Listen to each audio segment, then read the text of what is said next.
За төсвийн орлого бол тасарч байгаа. Бид нэр өнгөрсөн жил 2025 оны буюу энэ оны төсвийг батлахдаа нүүрсний үнийг нэлээд өөдрөгөөр төсөөлж одоо төсвөө баталсан. За өнөөдөр бол зах зээл дээр байгаа нүүрсний үн бидний төлөвлөснөөс харьцангуй доогор байгаатай холбоотой төсвийн орлого бол тасарч байгаа. За эдийн засгийн байнгын ороо болон за төсвийн байнгын ороон дээр өнгөрсөн 7 хоногийн байнгын ороон дээр бас яригдсан гişүүдээ санал гарсан. Чуулган дээр мөн яригдсан. За одоо төсвийн байнгын ороогоор бол бас энэ сангийн яамны мэдээллийг өнөөдөр тийм санхүүгийн нөхцөл байдал ямар байна, мөнгө урсгал ямар байгаа юм. За энэ нөхцөл байдлыг сонсъё. За Монгол банкнаас бас одоо шаардлагатай мэдээллүүд дээр байр суурь авах зүйтэй гэдэг гишүүдийн санал бол гарсан. За тэгээд энэ 7 хоногийн банкны ороодын товд бас орох болов гэж ингэж ороод явах хаа гэж ингэж бодож байгаа. За ер нь бол бид нэр төсвийн орлогын бүрдэлтийг ингээ харахаар татварын орлого ер нь 7-8% тушгүй болчихлоо шүү дээ. Сүүлийн жилүүдэд жил ирэх тусам төсвийн орлогын бүрдэлтийн татварын бус орлого буурч татварын орлого нэмэгдэж байгаа. Тэгээд татварын орлого юунаас бүрддэг вэ гэж харахаар уул уурхай салбараас буюу ерөөсөө нүүрс зэс хоёроос орж ирж байгаа. Хамгийн гол. Тэгээд энэ хоёр бүтээгдэхүүний үн дэлхийн зах зээл дээр хэлбэлцээд ирэх юм бол манай төсвийн орлого хэлбэлцэж эхэлдэг. Үнэн сайн байвал төсвийн орлого даваа явчихдаг. Эдийн засагт хэлдэг. Үн бага байх юм бол төсвийн орлого тасалдаж эхэлдэг. Ингээд нөгөө үйл ажиллагааны зардал танах дээр хүртэл тулдаг.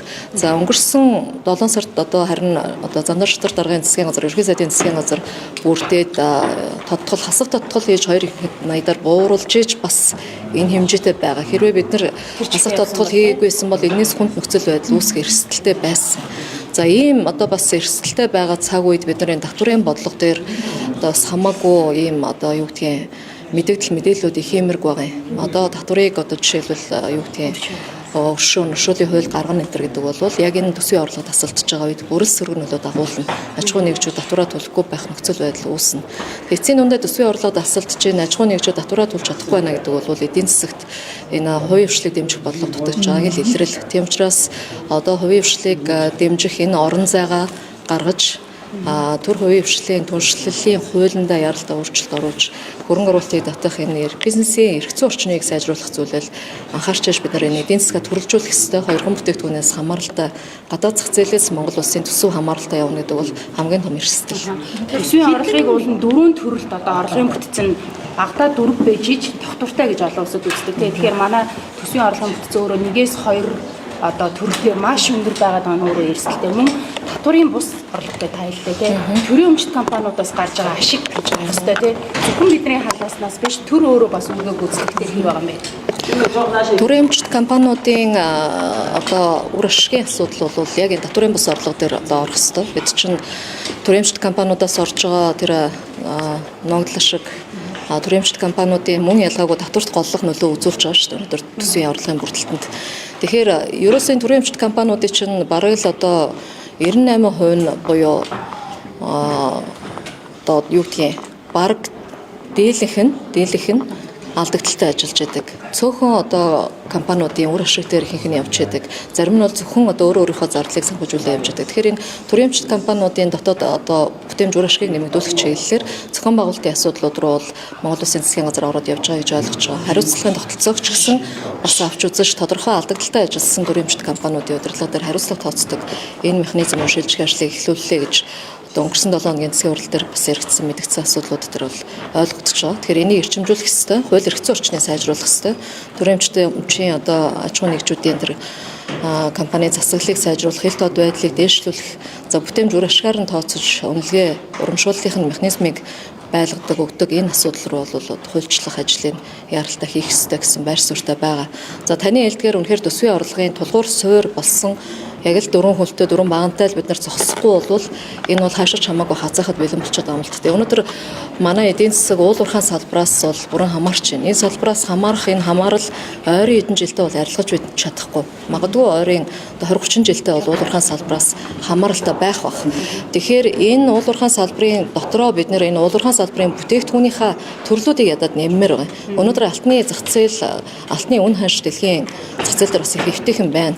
Тэгээ энэ үед бид нар энэ алт хөтөлбөрөөр хэрэгжүүлэх бодлого ямаа бас зэгцэлж яаралтай энэ дээр бол одоо бодлогоо оруулах нь зүйтэй байна. Нэг ер нь бол энэ уулуурхайн салбарын бүтээгдэхүүний одоо төрөлжилтийг нэмэгдүүлэх, нэмэн үртэг нэг шингэсэн эцсийн бүтээгдэхүүн үйлдвэрлэх ажлаар бид нар оруулахгүй бол уулуурхайн салбарын бодлогоо тодорхой болгож явахгүй бол дэлхийн зах зээл дээр үнэн өндөр байгаа бүтээгдэхүүнлээ анхаарлаа хандуулад явах юм бол энэ бол урт хугацааны стратеги болж чадахгүй.